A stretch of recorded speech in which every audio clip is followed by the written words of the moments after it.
Hello friends, नमस्कार।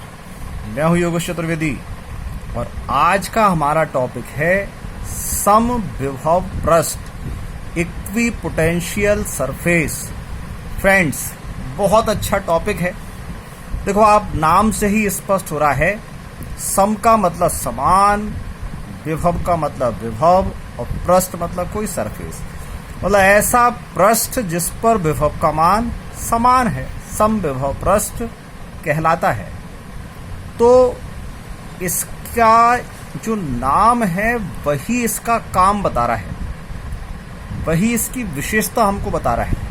तो अब हम देखते हैं क्या इसकी डेफिनेशन में भी हमको ऐसा ही कुछ बताया गया है या हम जो सोच रहे हैं वो कुछ गलत सोच रहे हैं। देखते हैं। डेफिनेशन कहती है, विद्युत क्षेत्र में समान विभव वाले बिंदुओं को मिलाने से बना काल्पनिक पृष्ठ समविभव पृष्ठ कहलाता है। तो चूंकि विद्युत क्षेत्र की बात हो रही है इसलिए काल्पनिक पृष्ठ आया है।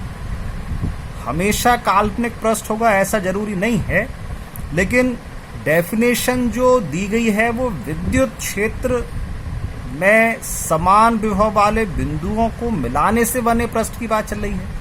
तो आप जानते हैं विद्युत क्षेत्र की जो कल्पना की गई है वो किसी आवेश के प्रभाव को दर्शाने के लिए एक चारों तरफ का जो एरिया है उसको हम विद्युत क्षेत्र कहते हैं। तो इस विद्युत क्षेत्र में फिर हमने विद्युत बल रेखाएं बनाई थी इस प्रभाव को दर्शाने, वो भी काल्पनिक लाइनें थी। तो ऐसे ही हमने अब एक पृष्ठ की कल्पना की है, तो वो भी क्या है, एक काल्पनिक पृष्ठ। मतलब वास्तव में ऐसा नहीं होगा कि हमने कहीं विद्युत क्षेत्र देखा तो हमको वहां बहुत सारी रेखाएं दिख रही हों, बहुत सारे पृष्ठ दिख रहे हों। ये तो इस विद्युत क्षेत्र के प्रभाव को या आवेश के प्रभाव को समझने के लिए हमारे द्वारा तैयार किया गया एक नॉलेज है, जिससे हम उस विद्युत क्षेत्र को इजीली समझ सकते हैं। तो विद्युत क्षेत्र में हमने ऐसे बिंदु ढूंढ लिए जिन पर विभव का मान समान होगा, उन सबको मिलाकर एक पृष्ठ तैयार किया और उस काल्पनिक पृष्ठ को नाम दे दिया गया समविभव पृष्ठ। लेकिन क्या समविभव पृष्ठ की डेफिनेशन समझ जाने से ही इसको समझ, उसकी नॉलेज, इसकी समझ हमारे लिए पर्याप्त हो जाती है? तो ऐसा नहीं है। ये केवल इतना ही नहीं है कि हमने डेफिनेशन समझ ली और हमारा काम हो गया। ये समविभव पृष्ठ और बहुत सारी विशेषताएं रखता है, इसलिए ये टॉपिक एक इम्पोर्टेंट टॉपिक है और हमको 12th में ये पढ़ाया जा रहा है। तो फ्रेंड्स, चलिए इसकी और विशेषताओं को भी समझते हैं। तो देखिए, चित्र में मैंने ये समविभव पृष्ठ यहाँ बनाने के प्रयास किए हैं। तो आप देखें, ये बीच में लिया मैंने एक बिंदु आवेश, और इस बिंदु आवेश के कारण जब हम विद्युत क्षेत्र की कल्पना करते थे तो हमने विद्युत बल रेखाएं बनाई थी। तो विद्युत बल रेखाएं बनाने के लिए ये मैंने धनावेश लिया है, तो हम जानते हैं बल रेखाएं बाहर की ओर निकलेंगी।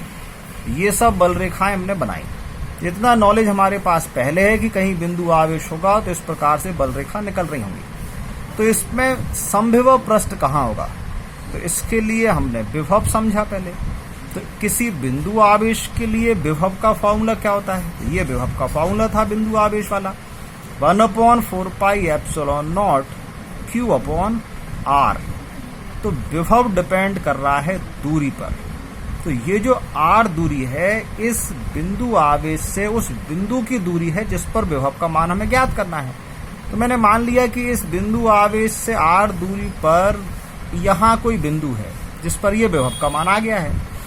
अब मैंने इससे r दूरी पर इस तरफ यहाँ पर कोई बिंदु लिया, या r दूरी पर नीचे की तरफ कोई बिंदु लिया, या इससे दाएं बाएं कोई बिंदु लिए, उन सबकी दूरी r रखी। तो आप सोचकर बताएं, क्या इन सभी बिंदुओं पर जिनकी इस प्लस q आवेश से दूरी r है, विभव का मान इतना ही होगा या कुछ अलग होगा? तो आप सब ये बात समझ रहे होंगे कि बिंदु आवेश का फॉर्मूला तो यही है। तो चाहे हम बिंदु को r दूरी पर नीचे मान लें या ऊपर मान लें, दाएं मान लें या बाएं मान लें, विभव तो यही आना है। और चूंकि विभव एक अदिश राशि है तो नीचे और ऊपर या दाएं और बाएं हो जाने से विभव हमारा बदलने वाला नहीं है, क्योंकि इस विभव में दिशा का कोई रोल ही नहीं है। तो इसका मतलब ये हुआ कि इस बिंदु आवेश से r दूरी पर हमने चारों तरफ जो बिंदु लिए हैं उन सभी बिंदुओं पर विभव का मान इस फॉर्मूले में जो दिया गया है इतना ही है, मतलब समान है। तो ये सब वो बिंदु हो गए जो समान विभव वाले हैं। तो परिभाषा जैसा हमसे कह रही थी कि विद्युत क्षेत्र में समान विभव वाले बिंदुओं को मिलाओ, तो हमने ये समान विभव वाले बिंदु ढूंढ लिए। अब हमने इनको मिलाना शुरू किया, तो इनको मिलाकर हमको एक काल्पनिक पृष्ठ तैयार करना है। तो हमने मिलाया, तो जो पृष्ठ हमको मिला वो r त्रिज्या का एक गोला मिल गया। तो इसी r त्रिज्या के गोले को हम क्या बोलेंगे? समविभव पृष्ठ। तो ये तो हो गई r दूरी वाली बात। अब मैंने क्या किया, इस बिंदु आवेश से कोई अगली दूरी मानी r1 और फिर ऐसे कई सारे बिंदु बनाए, उन सबको मिला दिया तो एक नया गोला मिल गया। फिर r2 ली तो फिर नया गोला, r दूरी r3, r4, r6 ऐसे जब हम बनाते गए तो ये सब दूरियों ने त्रिज्या का काम किया और हमको ऐसे अलग अलग कई सारे गोले मिल गए। तो इन सभी गोलों की विशेषता ये है कि इन सब का केंद्र हमारा यही बिंदु आवेश है। तो फिर हमको एक नई चीज पता चली कि यदि हम किसी बिंदु आवेश के लिए समविभव पृष्ठ बना रहे हैं तो कोई एक समविभव पृष्ठ होगा ऐसा नहीं है, कई सारे समविभव पृष्ठ बन सकते हैं और वो सभी कैसे होंगे? समकेंद्रीय गोले होंगे। अच्छा, अब देखो मैंने ये गोले पास पास भी बनाए हैं, दूर दूर भी बनाए, लेकिन इन गोलों ने एक दूसरे को कहीं क्रॉस नहीं किया, कहीं टच नहीं किया है। इसका मतलब हम ये कह सकते हैं कि दो समविभव पृष्ठ एक दूसरे को कभी नहीं काटते। अब आप सोच सकते हैं कि यदि ये काटेंगे तो क्या होगा? ये तो आपने इधर बना के दिखा दिए हैं, हो सकता है कोई ऐसी कंडीशन हो जिसमें काट दें, वो हमने इस चित्र में दिखाई ही नहीं है। चलिए तो हम मान लेते हैं हमने एक ऐसी कंडीशन की कल्पना की जिसमें ये दो समविभव पृष्ठ एक दूसरे को काट रहे हैं। तो देखें क्या होता है।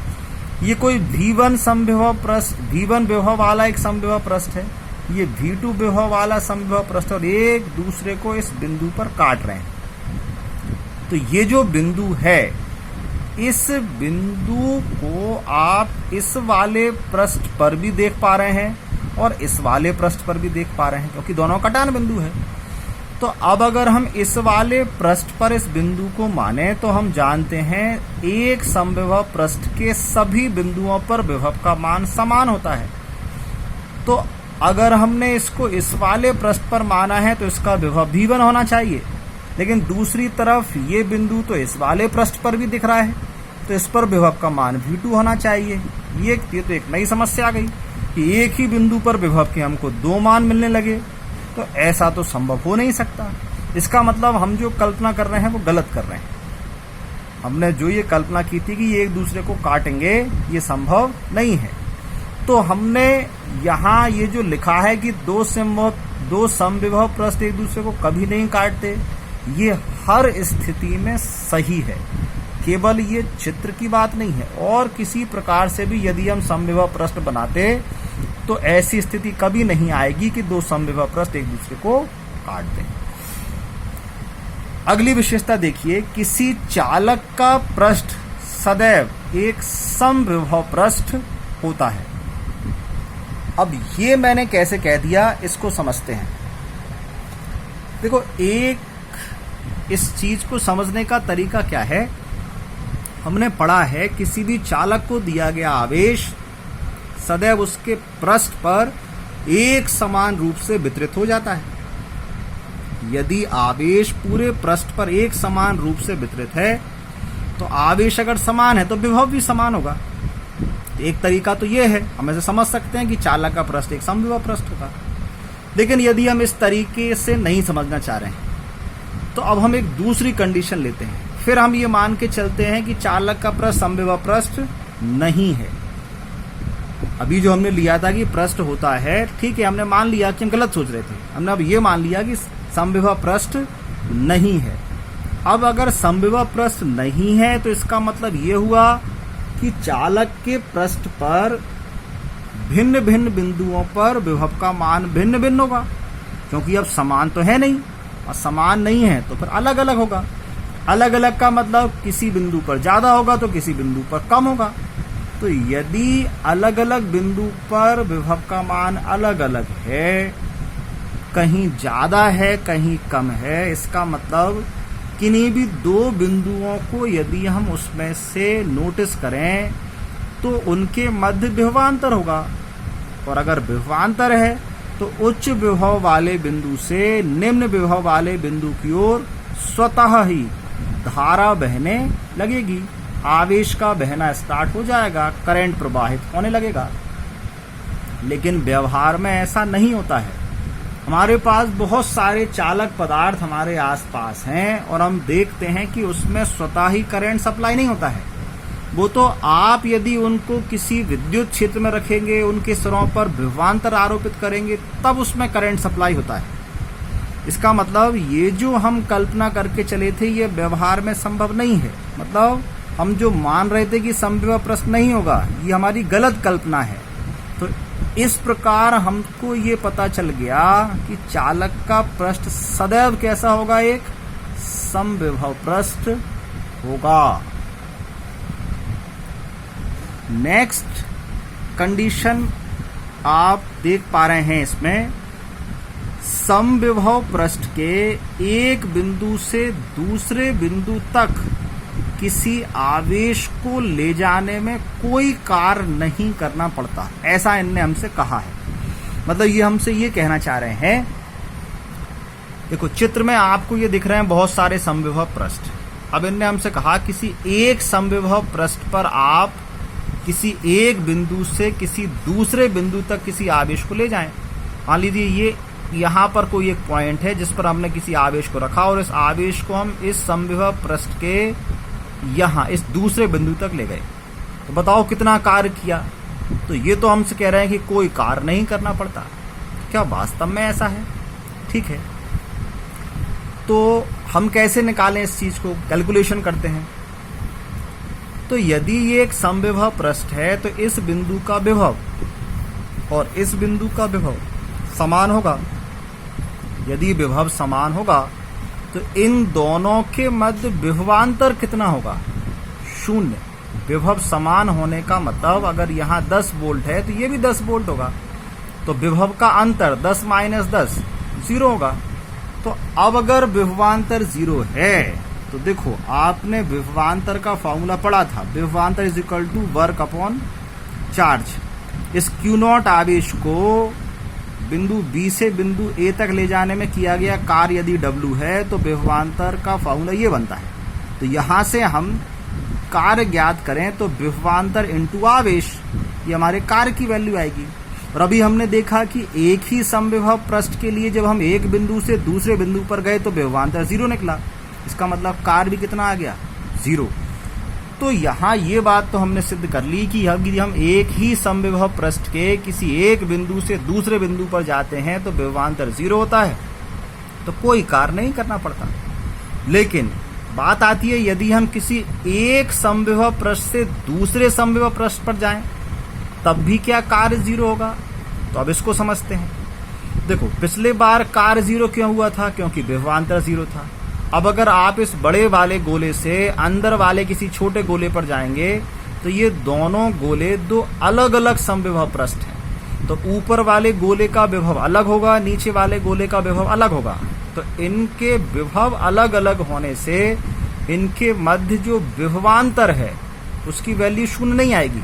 जैसे मान लो अगर इसकी वैल्यू हमारे पास 10 वोल्ट थी और अंदर वाले पर विभव की वैल्यू हमारे पास 12 वोल्ट है, तो आप 12 में से जब 10 को माइनस करेंगे, इनका डिफरेंस निकालेंगे तो क्या 0 आएगा? नहीं, तो 2 वोल्ट आएगा। तो ऐसे कुछ ना कुछ अंतर तो होगा। तो यदि विभवांतर होगा तो विभवांतर इंटू आवेश करके हम कार्य निकालेंगे, तो कार्य की वैल्यू 0 नहीं आएगी। अब वो कुछ भी आ सकती है जैसी हमारी कैलकुलेशन कहेगी, लेकिन 0 नहीं होगी। तो इसका मतलब निष्कर्ष क्या निकला? यदि आप एक ही समविभव पृष्ठ के किसी एक बिंदु से दूसरे बिंदु पर जाएंगे तो कार्य 0 होगा, लेकिन दो अलग अलग समविभव पृष्ठ के एक बिंदु से दूसरे बिंदु पर जाएंगे तो कार्य 0 नहीं होगा। ठीक है। नेक्स्ट इसमें हमको विशेषता बता रहे हैं, विद्युत बल रेखाएं सदैव समविभव पृष्ठ के लंबवत गुजरती हैं। देखें, ये हमारा समविभव पृष्ठ, इस समविभव पृष्ठ को बनाने से पहले हमने ये विद्युत बल रेखाएं बनाई थी, और जब हमने विद्युत बल रेखाओं के ऊपर ये समविभव पृष्ठ बनाए थे तो ये गोले बने थे। बल रेखाएं त्रिज्या की दिशा में थी। गोले के पृष्ठ और त्रिज्या के बीच का कोण 90 डिग्री होता है। तो चित्र तो हमसे कह रहा है कि यहाँ पर तो भैया विद्युत बल रेखा और समविभव पृष्ठ के बीच का कोण 90 डिग्री है। मतलब ये जो कंडीशन हमने दी है बिल्कुल सही है। साथ में देखो और कह रहे हैं कि समविभव पृष्ठ के समांतर विद्युत क्षेत्र की तीव्रता 0 है। इसका मतलब ये हमसे ये कहना चाह रहे हैं कि यदि किसी भी समविभव पृष्ठ पर हम विद्युत क्षेत्र की तीव्रता को देखें तो विद्युत क्षेत्र हमेशा उसके लंबवत होगा, समांतर 0 होगा। अब चित्र में तो समझ में आ रहा है, क्या इसको मैथमेटिकल रूप से हम प्रूफ कर सकते हैं क्या? देखिए, तो फिर वही चीज हम मान लेते हैं। ये लिया हमने एक चालक, अब हम इसको इस गोले से अलग लेते हैं। गोले पे तो हम समझ पा रहे थे 90 डिग्री, चलिए इससे अलग लेते हैं। ये लिया हमने एक चालक, समतल चालक है, इसके पृष्ठ पर ये आवेश है। तो अगर इसके पृष्ठ पर आवेश होगा तो विद्युत क्षेत्र भी होगा, और ये हमसे कह रहे थे कि विद्युत क्षेत्र हमेशा लंबवत होगा। हम यहाँ पर ये मान लेते हैं कि लंबवत नहीं है, बल्कि किसी एंगल बनाते हुए है। तो ये हमने इस पृष्ठ से थीटा एंगल पर ये विद्युत क्षेत्र मान लिया वेक्टर ई। तो अब अगर ये थीटा कोण पर है तो विद्युत क्षेत्र की जो तीव्रता है वो एक सदिश राशि है, हम इसके घटक निकाल सकते हैं। तो पृष्ठ के समांतर घटक आ गया ई कॉस थीटा और लंबवत आ गया ई साइन थीटा। तो अगर पृष्ठ के समांतर घटक हमको मिल रहा है ई कॉस थीटा, तो इसका मतलब ये हुआ ये जो ई कॉस थीटा वाली डायरेक्शन है ये विद्युत क्षेत्र की दिशा है। इन आवेशों को यदि हम इस विद्युत क्षेत्र की दिशा में रखेंगे तो धनावेश पर विद्युत क्षेत्र की दिशा में बल लगने लगेगा। मतलब इन आवेशों पर ई कॉस थीटा की जो डायरेक्शन है, इस डायरेक्शन में एक बल लगेगा, और अगर इन पर बल लगेगा तो वो बल इस विद्युत क्षेत्र की दिशा में इनको धक्का भी देगा, इनको गति कराएगा। और अगर ये आवेश गति करेंगे तो आवेश का बहना ही तो धारा है। इसका मतलब चालक के पृष्ठ पर धारा प्रवाहित होने लगेगी, जबकि यहाँ पर अभी हमने समझा था कि चालक के पृष्ठ पर स्वतः ही धारा प्रवाहित नहीं होती है। तो इसका मतलब ये जो हमने कल्पना की है ये फिर गलत साबित हो रही है। तो ये गलत साबित हो रही है, मतलब आवेश स्वतः ही गति नहीं कर सकते हैं। अगर ये स्वतः गति नहीं कर रहे हैं मतलब इस पर इस डायरेक्शन में कोई बल नहीं लग रहा है, और बल नहीं लग रहा है मतलब ये जो विद्युत क्षेत्र इस दिशा में लिया है इसकी वैल्यू 0 होगी, क्योंकि अगर 0 नहीं है फिर तो बल लगेगा। तो अगर इसकी वैल्यू 0 होगी तो ई कॉस थीटा को हमने 0 ले लिया, तो या तो ई 0 होगा या कॉस थीटा 0 होगा, तभी तो इसकी वैल्यू 0 आई। अब ई 0 नहीं हो सकता, क्योंकि जहां आवेश होगा वहां उसका विद्युत क्षेत्र भी होगा। तो फिर क्या 0 होगा? तो फिर 100% कॉस थीटा की वैल्यू ही 0 होगी। अगर कॉस थीटा की वैल्यू 0 है तो कॉस में 0 तब आता है जब थीटा की वैल्यू 90 डिग्री हो। तो अगर थीटा की वैल्यू 90 डिग्री है तो ये जो हमने थीटा लिया है इसको 90 हम लें तो ये लंबवत हो गया। तो लंबवत हो जाने का मतलब जो हमने विद्युत क्षेत्र की तीव्रता इस थीटा एंगल पर ली थी ये वास्तव में इस पृष्ठ के लंबवत ही है। तो देखो ये बात सही साबित हुई कि विद्युत बल रेखाएं सदैव समविभव पृष्ठ के लंबवत गुजरती हैं। ये विद्युत क्षेत्र इसके लंबवत होगा तो बल रेखाएं लंबवत गुजरेंगी, और अगर लंबवत गुजरेंगी तो ये समांतर वाली दिशा में तीव्रता ये 0 आएगी। तो ये दोनों चीजें हमने इस एग्जाम्पल से समझी हैं और ये 100% सही आ रही हैं। तो फिर हमको क्या पता चल गया कि विद्युत बल रेखाएं सदैव समविभव पृष्ठ के लंबवत ही गुजरेंगी, यदि हमसे पूछा जाए कि बताओ समांतर तीव्रता कितनी होगी, तो 0 होगी। तो इस प्रकार फ्रेंड्स हमने समविभव पृष्ठ के बहुत सारे गुण यहाँ पर देख लिए हैं। अब इसमें आप एक चीज ये भी समझ सकते हैं, देखो समविभव, जैसे हमने विद्युत बल रेखाएं देखी थी कि जहां विद्युत क्षेत्र सघन होगा वहां पर बल रेखाएं हमारी सघन होगी, मतलब जहां विद्युत क्षेत्र प्रबल होता है वहां बल रेखाएं सघन बनती हैं, एक समान में समांतर बनती हैं। तो ऐसे यहां पर भी हम ये कई सारी कंडीशंस और इसमें हम जोड़ सकते हैं कि यदि हमारे समविभव पृष्ठ बहुत समीप हैं तो विद्युत क्षेत्र वहां प्रबल है, और अगर दूर दूर है तो वहां पर विरल है। ये कंडीशन भी यहां लागू हो सकती है। और भी बहुत सारी जानकारियां हैं जो आप स्वतः ही इनसे समझ सकते हैं। कुछ इम्पोर्टेंट जानकारियां थी जो मैंने आपको आज के इस वीडियो में दे दी हैं। मुझे उम्मीद है आज का वीडियो लेक्चर आपको समझ में आ गया होगा, आप समविभव पृष्ठ को समझ गए होंगे। आपकी बुक में इससे संबंधित और भी कई जानकारियां हैं, तो वो आप जरूर पढ़ें और उन्हें समझें। फिर मिलेंगे फ्रेंड्स किसी नए टॉपिक को लेकर नए वीडियो में। तब तक बहुत मन लगाकर पढ़ाई करिए। नमस्कार।